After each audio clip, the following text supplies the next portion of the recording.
আমরা দেখছি ছোট ছোট মাদ্রাসা তালাবা বাচ্চাদের ঘরে যেভাবে সন্দেহ থেকে দেখা হচ্ছে, তাদের ব্যাগ থেকে শুরু করে তাদের থাকার জায়গা থেকে শুরু করে যেভাবে ইনকোয়ারি করা হচ্ছে, সার্চ করা হচ্ছে, প্রমাণ করা হচ্ছে, আমার বলতে বাধ্য হচ্ছি এরাও সেদিনের চেঙ্গিস খানের উত্তরসূরি। তাই তো মাদ্রাসাকে সন্দেহ নজরে দেখছে, ঠিক তো নাকি? মনে রাখবে, আজ আমরা বিভিন্ন সময় দেখি অনেক মিছিলে অস্ত্র নিয়ে ঘুরছে, অনেক মিছিলে আগ্নেয় অস্ত্র বন্দুক বোম নিয়ে ঘুরছে, তাদেরকে টার্গেট করা হয় না। এই দেশের যদি একটা খবর অন্য দেশে দিয়ে থাকে, তার মধ্যে থেকে 95% যারা খবর দেয় তারা মাদ্রাসার ছেলে নয়, তাদেরকে কিন্তু টার্গেট করা হচ্ছে না, টার্গেট করা হচ্ছে শুধু মাদ্রাসাকে। এর জন্য তাদেরকে দোষ করে বলে আগে বেশি আমরা, কেন আমরা আমাদের মাদ্রাসা কি করে নিরাপদে থাকবে আমরা ভাবি না, আমরা ভাবি মাদ্রাসা দুশমন নেতার গদি কি করে নিরাপদে থাকবে এটা ভাবি। মনে রাখবেন, দুনিয়ায় তো ধ্বংস হচ্ছে, দুনিয়ায় তো কুকুরের মতো সমাজ ব্যবস্থা, কুকুরের মতো জীবন ব্যবস্থা করতে হচ্ছে, পরকালে শাফাআত নবীর পাবে না। তুমি আমার নবীর জন্য করেছো কি? আমার নবীর ঘরের জন্য কবার কথা বলেছো? তুমি আশা রাখছো কিয়ামতের নবীর শাফাআত হবে? হ্যাঁ, এখনো সময় আছে, বোঝো, পরিবর্তন হয়। তো ভাইরা আমার নবী পাক সাল্লাল্লাহু আলাইহি ওয়াসাল্লাম তিনি আমাদেরকে যে শিক্ষা দিয়েছে, এই শিক্ষা মাদ্রাসাতে দেওয়া হয়। হ্যাঁ, আমি জানি মাদ্রাসাকে বদনাম করার জন্য ওয়াশিংটন থেকে কিছু সিলেবাস তৈরি করা হয়েছে, এবং এটাও আমার কাছে খবরের পত্রিকার যে ছেপেছিল সেই পত্রিকাও আমার কাছে রাখা আছে। ব্রিটেনের মাটির পলাতক খ্রিস্টানদের গোপন মাদ্রাসা আছে, আমি জানি। কিন্তু একটা লোক যদি মাদ্রাসাকে বদনাম করার জন্য মাদ্রাসার লেভেল দিয়ে অন্যায় করে, তার চরমতম শাস্তি ফাঁসি হোক, এটা আমরাও চাই।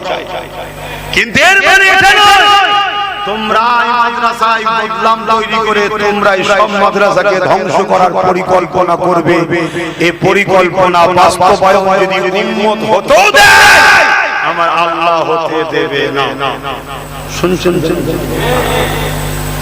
আজ কেমন কথা শোনা যায়, কলিকাতার মতো রাজপথে প্রকাশ বলছে আল্লাহ বিল্লাহ করলে ভারতে নয়, বাংলায় নয়, অন্য দেশে চলে যাবে, বলছে না? বলে আরে শয়তান, তোদের থেকে অনেক বড় শয়তান ছিল নমরুদ। পৃথিবীর রাজা ছিল, একবার ঝোঁকতে ছিল আল্লাহর সঙ্গে যুদ্ধ করব, তা আল্লাহ সৈন্য পাঠিয়েছিল কি সৈন্য? কথা বলবেন তো? মশা পাঠিয়েছে, মশা, আর তার মধ্যে থেকে সব খদ্দের ধরে নিয়ে যায়। পুরো একটা মশা ছিল, তার খদ্দের নেন। আল্লাহকে বলছে আল্লাহ আমি তাকে ধরবো, আল্লাহ বলছে বড় শয়তানটাকে ধর। তো নমরুদকে খোঁড়া মশা দিয়ে মেরে আল্লাহ বিশ্বকে মেসেজ দিল, আল্লাহ তো তিনি পৃথিবীর রাজা, যে দাবিদার, তাকে খোঁড়া মশা দিয়ে যিনি মারতে পারে তিনি তো আল্লাহ। জোরে বলুন সুবহানাল্লাহ। সেই আল্লাহর উপরে ভর করুন, সেই আল্লাহকে ভয় করুন, সেই আল্লাহর উপরে ভরসা করুন। কোরআনে আল্লাহ বলেছেন লিমান খাফা মাকাম রাব্বিহি জান্নাতান, যারা আমি আল্লাহ আমাকে ভয় করে, আমি আল্লাহ তাদেরকে দুটো জান্নাত দেব। জোরে বলুন সুবহানাল্লাহ। কোরআনে আল্লাহ আরেক জায়গায় বলেছে আইয়ুহাল্লাযীনা আমানু তাকুল্লাহ, হে বিশ্বাসী ঈমানদাররা আমি আল্লাহকে ভয় কর, ওয়া কুনু মা'আস সাদিকিন, এবং সত্যবাদীদের অনুসরণ কর, সত্যবাদীদের দলভুক্ত হ। আর আমরা দলভুক্ত কাদের? বললি আমরা সিদ্দিক খান এক্ষুনি সব ভেঙে যাবে নাকি?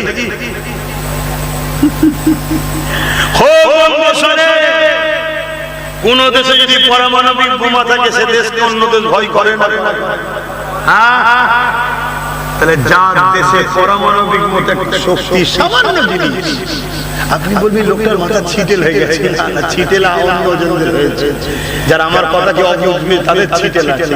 পারমাণবিক বোমা আল্লাহর ওলিদের কাছে, যারা আল্লাহর ভরসা রাখে তাদের কাছে সামান্য। শুনছেন সামান্য ব্যাপার। বাগদাদে হাজার হাজার মিসাইল ফেলেছিল আমেরিকা, একটাও ফেলেছিল কেন? কেন বাগদাদে 850 বছর আগে একজন চলে গেছে, নবীর গোলাম বড় পীর শুয়ে আছে, জোরে বলুন সুবহানাল্লাহ। তাহলে আল্লাহর বিনা হুকুম ছাড়া পারমাণবিক বোমা ফাটবে? তাহলে কোন দেশে যদি পারমাণবিক বোমা থাকে, তাকে যদি সবাই ভয় করে, যার দিলে আল্লাহর ভয় থাকবে, তাকে দুনিয়ার জালিম ভয় করবে না? করবে না। আর যার দিলে আল্লাহর ভয় থাকবে না, আল্লাহ বলেছেন তার ভয় জালিমের অন্তর থেকে আমি তুলে নিই। এজন্য আজ আমাদেরকে ভয় করে না। শুনছেন তো? বাবেরা জওয়ানেরা শেষ ফিরে যায়, আল্লাহ নবী কতটা কষ্ট করেছিলেন কোরআনের মেসেজ মানুষের কাছে পৌঁছে দেওয়ার জন্য, আল্লাহর বাণী পৌঁছে দেওয়ার জন্য। এমনও দিন গেছে আল্লাহ নবী পেটে পাথর বেঁধে কাটিয়েছে, এমনও দিন গেছে আল্লাহ নবী সিজদায় পড়েছে, জালিমরা তাদের বিপাকের পিঠের উপরে 50 নম্বর ভরি পর্যন্ত চাপিয়ে দিয়েছে। মক্কা থেকে পাশা সাহেবের জমিনে যাচ্ছে, ওই তায়েফের মানুষকে আল্লাহ নবী কোরআনের বাণী শোনাবে বলে, কালামে হকের কথা শোনাবে বলে, আল্লাহ পাকের কথা শোনাবে বলে ওই তায়েফের জমিনে যখন যায়, তার আগে দ্রুত ঘোড়া চার ছুটিয়ে মক্কা সন্ত্রাসীরা তায়েফের নেতাদের ঘরে যে জানিয়ে দিয়েছে মুহাম্মদ রাসূলুল্লাহ আসছে, তাকে তায়েফে ঢুকতে দেবে না। কেন? মুহাম্মদ রাসূলুল্লাহ যা বলে সত্য কথা বলে, ইনসাফের কথা বলে, মানবতার কথা বলে, গরিবের পক্ষে বলে, এতিম বিধবাদের পক্ষে বলে। আর আমরা কি করি? আমরা তো গরিবদেরকে লুটি, জুলুম করি, সন্ত্রাস মানুষের হৃদয়ে ভয় আতঙ্ক তৈরি করে তো রাজত্ব চালাচ্ছে। মুহাম্মদ রাসূলুল্লাহকে যদি ঢুকতে দাও, মানুষের দিল থেকে তোমাদের ভয়টা বেরিয়ে যাবে, আল্লাহর ভয় ঢুকে যাবে। যতই মেরেছি বেলালকে, বেলাল জান দিয়া পছন্দ করেছে, আল্লাহ ছাড়তে চাইলে।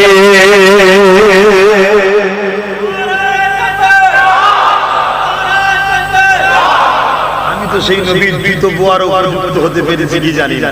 নবীর জুতো বইতে গেলে যে সম্মান দরকার, যে দামি দরকার, সেটা আব্বাস হতে পেরেছে কি আমি জানি। তবে এতটুকু জানি আমি নবীর একজন গুনাহগার পাপী কিন্তু উম্মত। কথা বুঝে আসছে? ভালোবাসি নাকি? আমার সাথে কিছু ছেলে একটু মহব্বত হয়ে কিছুদিন মিশামিশিতে উঠা বসা করাতে এমন তারা হয়ে গেছে, কাউকে 30 লাখ দিয়ে, কাউকে 50 লাখ দিয়ে, কাউকে 1 কোটি দিয়ে পর্যন্ত কিনতে চাইছে। তাহলে ভাবুন তো নবীর সাহাবাগুলো কেমন ছিল। তাদেরকে রাজত্ব পুরোতে দেবে বলেছে, অর্ধেক পৃথিবীতে দেবে বলেছে।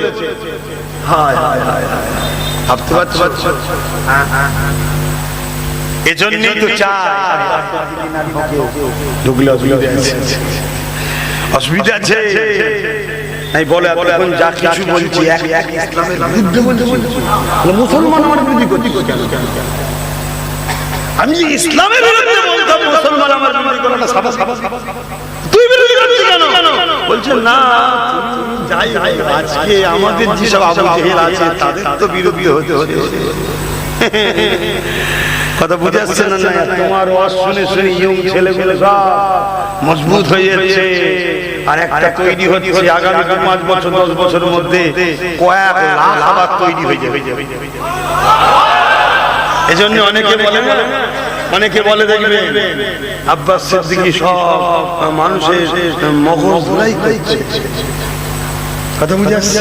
মানে এদের ভয় হচ্ছে। কেন?